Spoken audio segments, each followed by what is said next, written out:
کہ یہ سال ختم نبوت و گولڈن جوبلی کے حوالے سے منایا جا رہا ہے، تو اس سیرت النبی کانفرنس اور یوتھ نعت کانفرنس کی نسبت بھی ختم نبوت اور گولڈن جوبلی کے ساتھ ہے۔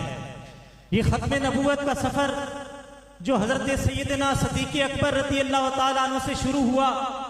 پھر حضرت سیدنا پیر مہر علی شاہ تاجدار گولڑا رحمت اللہ تعالیٰ علیہ نے اس کو دوام بخشا، اور چلتے چلتے یہ بات پہنچی پاکستان میں، قومی اسمبلی کے اندر قائد اہل سنت،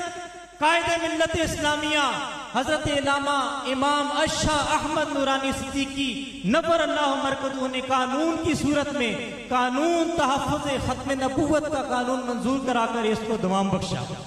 اللہ کریم امام نورانی رحمت اللہ تعالیٰ علیہ اور حضرت سیدنا صدیق اکبر رضی اللہ تعالیٰ عنہ سے لے کر اس حاضر وقت تک جتنے بھی حضرات نے ختم نبوت کی تحریک میں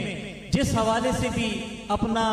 کردار ادا کی، اللہ تبارک و تعالیٰ سب کی صحیح جمیلہ کو اپنی بارگاہ میں قبول و منظور فرمائے۔